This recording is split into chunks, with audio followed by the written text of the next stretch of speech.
শুক্রবার ছাত্র বিক্ষোভের নামে উগ্র মৌলবাদী শক্তির দাপাদাপি দেখেছে রাজ্য।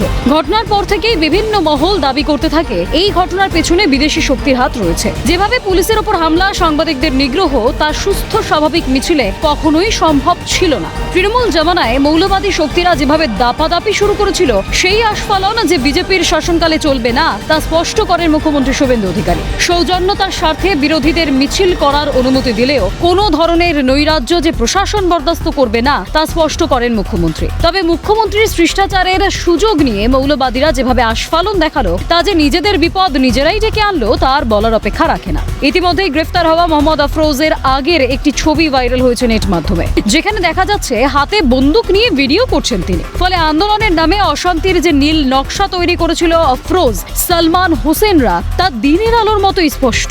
সোমবার ঘটনার পুনর্নির্মাণের সময় অভিযুক্ত সালমানের অভিযোগ উস্কানি দেওয়ার উদ্দেশ্যেই তারা মিছিলে ছিলেন।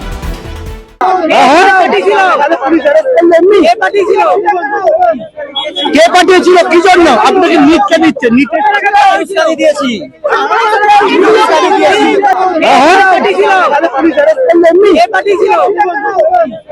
কে পাঠিয়েছিল, কি জন্য আপনাকে নিচ্ছে দিচ্ছে? কিন্তু এই উস্কানির মদতদাতা কারা? কারা পিছন থেকে উস্কানি দিচ্ছে? বাংলাকে কালিমা লিপ্ত করতে চাইছে কারা? এই প্রশ্নের উত্তর খুঁজতে যখন ব্যস্ত সবাই, সেই সময় সালমান হোসেনের প্রকৃত তথ্য সামনে আনলেন তার দাদা। তার দাবি সালমান তৌহিদি জনতা পার্টির সঙ্গে যুক্ত। না, দেখুন, যতটুকু আমরা জানি বা বুঝি, সালমান কোনো রকম কোনো সাংবাদিককে কোনো ছোট বড় কথা বলে না। আর ওকে যে অ্যারেস্ট করা হয়েছে, আমরা বাড়ির লোক এবং আমাদের পাড়ার লোক কিছুই বুঝতে পারছি না কেন ওকে অ্যারেস্ট করা হলো। ও জাস্ট প্রোটেস্টে গিয়েছিল, না ওর হাতে পাথর ছিল, না বন্দুক ছিল, না লাঠি ছিল। আমরা দেখেছি জাতীয় পতাকা নিয়ে ও হাঁটছিল।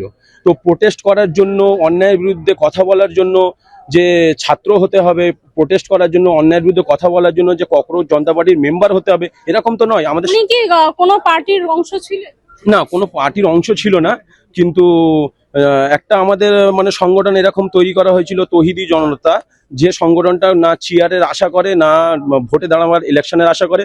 একটা এরকমই তৈরি করা ছিল যে অন্যায়ের বিরুদ্ধে প্রতিবাদ করা হবে, যে যেখানে অন্যায় হবে সেখানে দাঁড়ানো, চাই সে হিন্দু হোক, মুসলিম হোক, শিখ হোক, ইসাই হোক। বিস্ফোরক অভিযোগ সামনে আসতেই প্রশ্ন উঠছে, এই আন্দোলনের পেছনে তাহলে উগ্র মৌলবাদী সংগঠন তৌহিদি জনতার ভূমিকা ছিল? তারাই পরিকল্পিতভাবে আন্দোলনের নামে গুন্ডামি চালিয়েছে, শান্ত বাংলাকে অশান্ত করার চেষ্টা করেছে। এক নজরে দেখে নেওয়া যাক তৌহিদি জনতা পার্টি আসলে কি।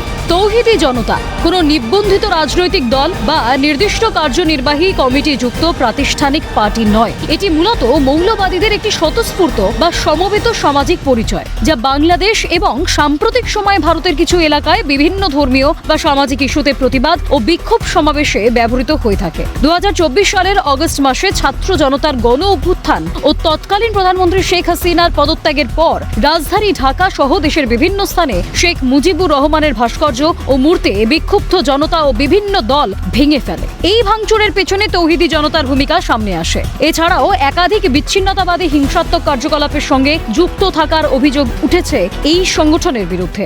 ভোলা সংঘর্ষ, কুমিল্লা, চাঁদপুর ও বান্দরবানে হিংসার ঘটনা, 2024 সালের মাজারদাঙ্গা 21শে বইমেলার সংঘর্ষ, হিন্দু শিল্পীদের ওপর আক্রমণ সহ একাধিক হিংসাত্মক ঘটনা ঘটানোর অভিযোগ রয়েছে এই সংগঠনের বিরুদ্ধে। এবার তারাই কিনা কলকাতার বুকে হিংসা ছড়ানোর চেষ্টা করলো।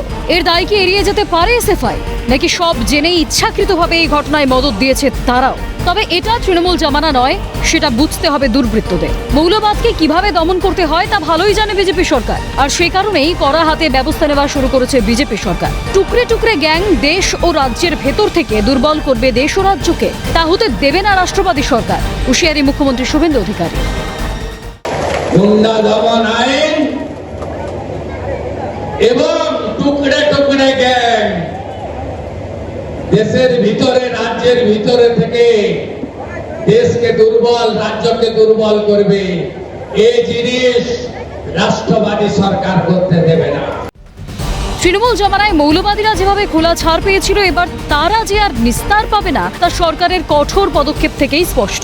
সব মিলিয়ে ধর্মতলার ঘটনার প্রেক্ষিতে সরকার রাজ্যের সুরক্ষার স্বার্থে যা যা পদক্ষেপ করছে তা যে অত্যন্ত সঙ্গত তার বলার অপেক্ষা রাখে না। ক্যালকাটা নিউজ।